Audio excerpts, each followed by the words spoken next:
Hello viewer, আসসালামু আলাইকুম। আল গাজ্জালির ধর্ম এবং দর্শন নিয়ে ইতিমধ্যে আমি 3টি ভিডিও আমার ফেসবুক পেজে এবং ইউটিউব চ্যানেলে প্রকাশ করেছি।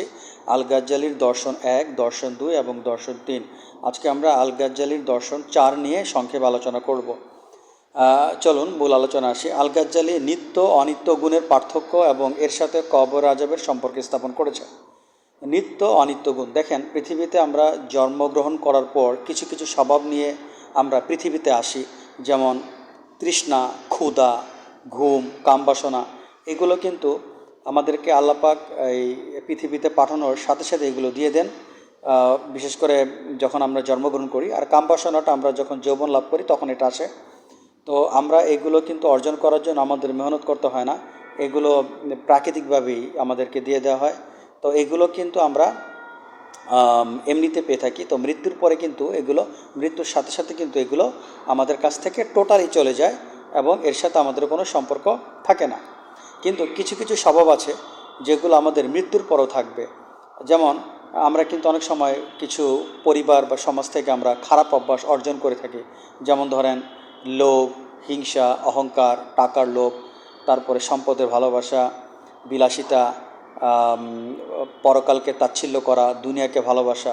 এগুলো কিন্তু আমাদের এই যে স্বভাবগুলো, এগুলো কিন্তু আমরা দুনিয়াতে অর্জন করি এবং এগুলো মৃত্যুর পরে কিন্তু থাকবে। এ মর্মে মহান আল্লাহ তাআলা বলেন, যারা পৃথিবীতে অন্ধ থাকে পরকালেও তার অন্ধ থাকবে এবং তারা পথভ্রষ্ট। তার মানে এই সকল লোকদেরকে বলা হয়েছে যারা দুনিয়াকে ভালোবাসে, সম্পদকে ভালোবাসে, আল্লাহকে ভুলে যায়, টাকাকে ভালোবাসে। এটা হচ্ছে তাদের একটা, এইগুলো হচ্ছে মানুষের যে প্রবলেমগুলো, যে মানুষ এই স্বভাবের জন্য কিন্তু, এই খারাপ স্বভাবের জন্য তাকে পরকালে শাস্তি ভোগ করতে হবে। তো আরেকটা হচ্ছে ভালো জিনিস, যেগুলো ভালো জিনিস বলতে কী বোঝায়, সততা, নিরহংকার, তারপরে আপনার মানব ভালোবাসা, তারপর নিঃস্বার্থতা, আল্লাহকে ভালোবাসা, পরকালকে ভালোবাসা। এগুলো হচ্ছে সদ্গুণ। মানুষকে ভালোবাসা, গরিবকে ভালোবাসা, মানুষকে দয়া করা, নিরহংকার থাকা, সততা থাকা, এগুলো সদ্গুণ। মৃত্যুর পরে কিন্তু এগুলো থাকবে, মৃত্যুর পরে কিন্তু এগুলো আমাদের সাথে আজীবন থাকবে। এখন কবরে আযাবের সাথে ইমাম আল গাজ্জালির এইগুলো একটা সম্পর্ক স্থাপন করেছেন। তো আমরা চলুন এবার মূল আলোচনায় চলে যাই। যে দেখেন, ইমাম আল গাজ্জালি কিন্তু দুই ধরনের কবরের আযাবের কথা বলেছেন, একটা হচ্ছে আত্মিক আর একটা হচ্ছে দৈহিক কবর আযাব। তো এই দোষের সাথে কিন্তু দৈহিক নয়, আত্মিক কবরের আযাবের সাথে দারুণ সম্পর্ক এবং ডিপলি রিলেটেড। যেমন ধরেন, কেউ যদি খারাপ স্বভাব নিয়ে পৃথিবী থেকে বিদায় নেয়, যেমন ধরেন অহংকার, লোভ, দুনিয়ার ভালোবাসা, টাকার লোভ, এই ধরনের খারাপ রিপু নিয়ে কেউ যদি মৃত্যুবরণ করে, তাহলে এইগুলো তার জন্য কবরের আযাবের কারণ হবে। কারণ মৃত্যুর সাথে সাথে প্রথমে তার দেহকে ছিনিয়ে নেওয়া হবে, তারপর মৃত্যুর সাথে সাথে তার স্ত্রী, তার সম্পদ, তার দুনিয়া, তার টাকা পয়সা, দুনিয়ার ভালোবাসা, সব কিছু ছিনিয়ে নেওয়া হবে। অ্যাজ এ রেজাল্ট সে কিন্তু চরম মানসিক যন্ত্রণার শিকার হবে, যেটাকে ইমাম আল গাজ্জালি আত্মিক কবরের আযাব বলে আখ্যায়িত করেছেন।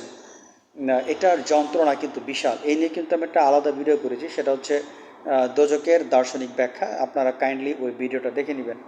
তারপরে ইমাম আল গাজ্জালি এখানে বলেছেন, যারা ভালো স্বভাব নিয়ে পৃথিবী থেকে আসবে, যেমন ধরেন সততা, সত্যবাদিতা, নিরহংকার, আল্লাহকে ভালোবাসা, মানুষকে ভালোবাসা, নিঃস্বার্থতা, হ্যাঁ, যারা আল্লাহকে ভালোবাসেন, আল্লাহর জিকিরকে পছন্দ করেন, মৃত্যুর সাথে সাথে কিন্তু তারা কবর আযাব তাদের হবে না। তার কারণটা কি? যেহেতু তারা আল্লাহকে ভালোবাসে, তারা দুনিয়াকে ভালোবাসেনি, দুনিয়ার কোনো বন্ধন তাদেরকে আটকে রাখতে পারেনি, দুনিয়ার কোনো ভালোবাসা, দুনিয়ার কোনো ভোগবিলাস তাদেরকে আটকে রাখতে পারেনি। তারা সবসময় আল্লাহ পাকের ভালোবাসা চেয়েছেন, তারা সবসময় ভালো গুণ অর্জন করেছেন। ফলে মৃত্যুটা তাদের জন্য হবে আশীর্বাদ। মৃত্যুর সাথে সাথে তারা কিন্তু আত্মিক বেহেশত লাভ করবেন। এই কবরের মধ্যেই তারা কিন্তু বেহেশত লাভ করবেন, সেটাকে বলা হচ্ছে আত্মিক বেহেশত। তার মানে এই কবরের মধ্যে থেকেও কিন্তু তারা কবরে আযাব পাবেন না, বরং তারা শান্তিতে বসবাস করতে পারবেন। এটা হচ্ছে ইমাম আল গাজ্জালির একটা দর্শন, যে এই কবরের যে আত্মিক যন্ত্রণা বা কবরের যে শান্তি, সেটা কিন্তু ডিপেন্ড করে এই পৃথিবীতে আমাদের অর্জিত স্বভাবের উপর। তার মানে আমরা যদি ভালো স্বভাব নিয়ে এই পৃথিবী থেকে বিদায় নিতে পারি, তাহলে আমাদের কোনো কবরের আযাব হবে না। আর আমরা যদি খারাপ অভ্যাস নিয়ে পৃথিবী থেকে বিদায় নিই, এই খারাপ অভ্যাসগুলো কিন্তু আমাদের জন্য কবরের আযাব হবে।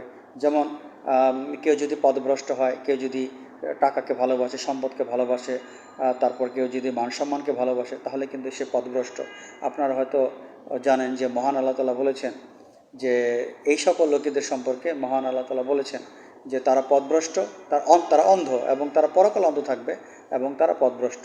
তার মানে যারা এই সকল লোক এই যে খারাপ অভ্যাসগুলো যারা এই পৃথিবীতে অর্জন করেছে তারা কিন্তু অন্ধ। মহান আল্লাহ তাআলা তাদেরকে অন্ধ বলেছেন এবং পরকালেও তারা অন্ধ থাকবে। যেহেতু এই সকল স্বভাব নিয়ে তারা মৃত্যুবরণ করবে, এই সকল স্বভাব তাদের সাথে মৃত্যুর পরেও থাকবে, এই জন্য মহান আল্লাহ তাআলা বলেছেন যে মৃত্যুর পরেও পরকালেও তারা অন্ধ থাকবে এবং তারা পথভ্রষ্ট। এটা হচ্ছে আজকের ভিডিওর মূল কথা। তার মানে সামারি করে যদি কথাটা বলি যে ইমাম আল গাজ্জালি দুই ধরনের গুণের কথা বলেছেন, নিত্য অনিত্য গুণ। আর এই নিত্য অনিত্য গুণ এর মধ্যে যেগুলো কামবাসনা, লোভ, যেগুলো কামবাসনা, ক্ষুধা, তৃষ্ণা, এগুলো মৃত্যুর সাথে সাথে আমাদের কাছ থেকে চলে যায়। কিন্তু যেগুলো ভালো স্বভাব সেগুলো কিন্তু মৃত্যুর পরেও থাকে। অন দ্য আদার হ্যান্ড যেগুলো খারাপ স্বভাব সেগুলো কিন্তু মৃত্যুর পরে থাকে।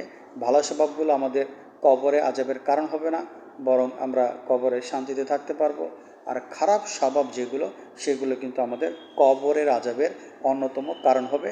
আর এইটাকে ইমাম আল গাজ্জালি বলেছেন আত্মিক কবর আযাব, বা আত্মিক কবর আযাবকে তিনি আত্মিকভাবে বলেছেন, অর্থাৎ একটা হচ্ছে আত্মিক কবর আযাব, একটা হচ্ছে আত্মিক কবরের শান্তি।